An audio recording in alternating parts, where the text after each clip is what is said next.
Hey YouTube, today we're going to do a real quick breakdown on a removal and replacement of front brake pads and rotor. This is a 2012 Mitsubishi Galant, but these steps are going to apply to almost every passenger vehicle. About 90% of them are going to be real similar. Some of the tools that you're going to need is going to be caliper spreaders. This is one style, there are multiple styles.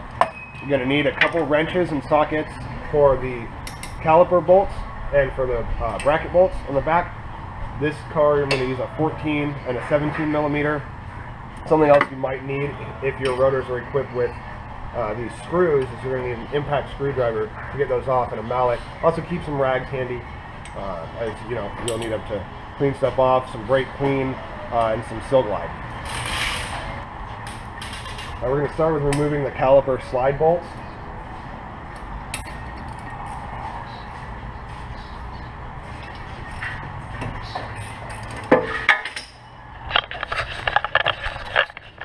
Going to be one bolt on the top, one bolt on the bottom.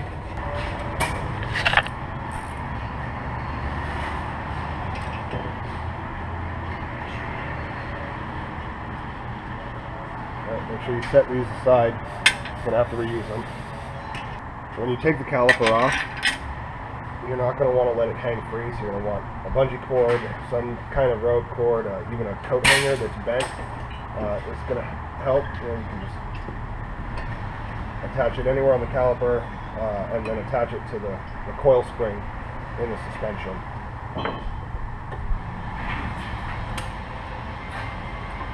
Alright, so you're going to remove your old pads, chuck them, they're garbage.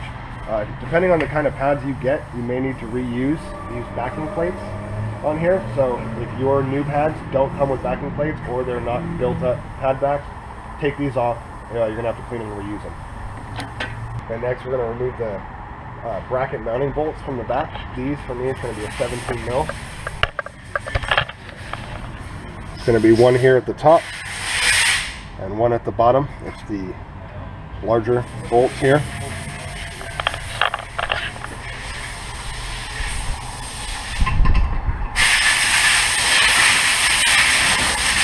These are probably going to be on here really tight, so it's going to take a lot of force to get them off. You may have to use a breaker bar or some kind of assistance. And we're going to set these bolts and the caliper aside. We'll come back to the cleaning of the slides and the hardware. So the next step for me is to get these screws out of here. Your rotors may not have them, in which case they should either fall off, or you may have to get behind and tap with a hammer. If you're putting new rotors on, don't be shy about how hard you have to hit it to get it off. Just make sure you don't damage the hub, the backing plate, or the suspension.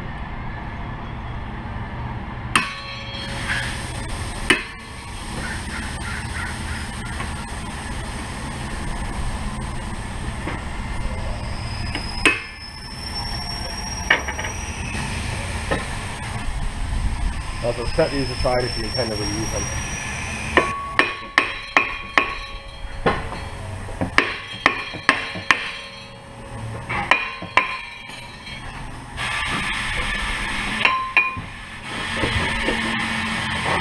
Simple as that. Okay, so here's your new rotor. Before you put these on, you're going to want to make sure to clean this really well. You can use just a little bit of soapy water, something like hand soap or dish soap, and a rag. Clean it really good, because from the factory they put a coating on here to protect it from rust and corrosion while it's in storage. So make sure you clean this off really well before you reinstall it. So when you reinstall the new rotor, this one doesn't have the recessed holes for the screws. So a neat trick you can do is just take one of the lug nuts, thread it in there, help hold that rotor on while you put the caliper bracket back on. So with the bracket back on the vehicle, we're going to take our rag, pull that slide pin out, clean it really good, get all the old nasty grease off of this thing.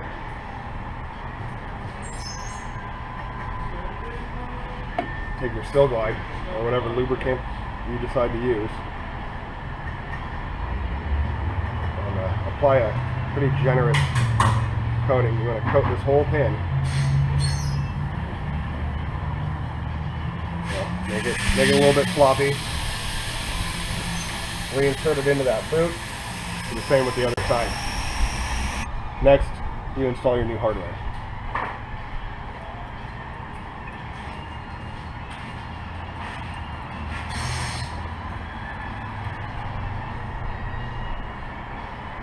Here you want to look closely. You want to look closely and make sure that the hardware isn't touching the rotor while the rotor is flat and secured. Now we're going to lubricate the hardware and the pads. Install the pads onto the bracket. Again, be generous with your lubricant here.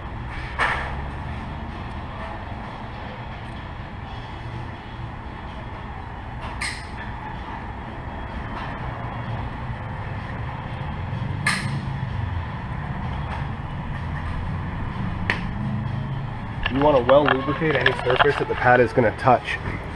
So inside here on the hardware, you want to make sure you have grease inside here. Just avoid getting grease on the rotor. Now we're going to take our new pads, apply a little bit of lubricant to the back. As you can see, these pads came with the new backing plate, so I didn't need to reuse my old ones. Spread that grease around the back of the pad. Slide it into the hardware. Repeat with the other pad.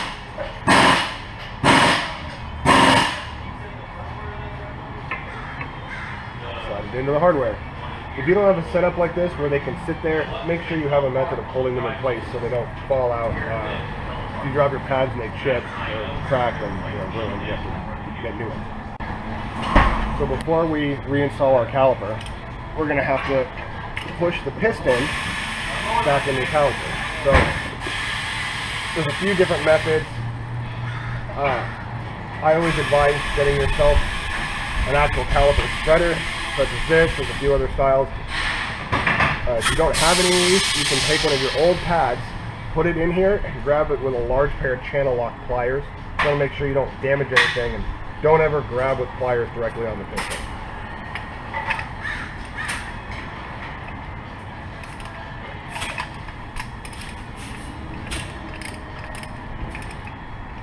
Also, before you do this, you're going to want to check your brake fluid level. Because while you do this, it's going to push brake fluid back up through the lines, back into the master cylinder, into the reservoir. So if your brake fluid is already full or a little overfilled, this is going to push fluid out and it's going to leak. So if you need to, suck a little bit of fluid out of the reservoir before you push these back in.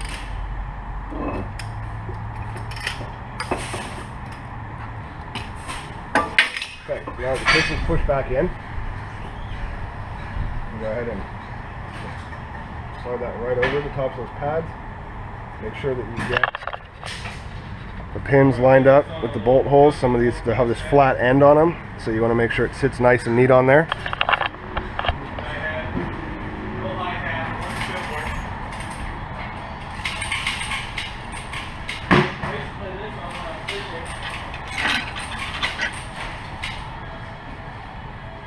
Reinstall your caliper slide pin bolts.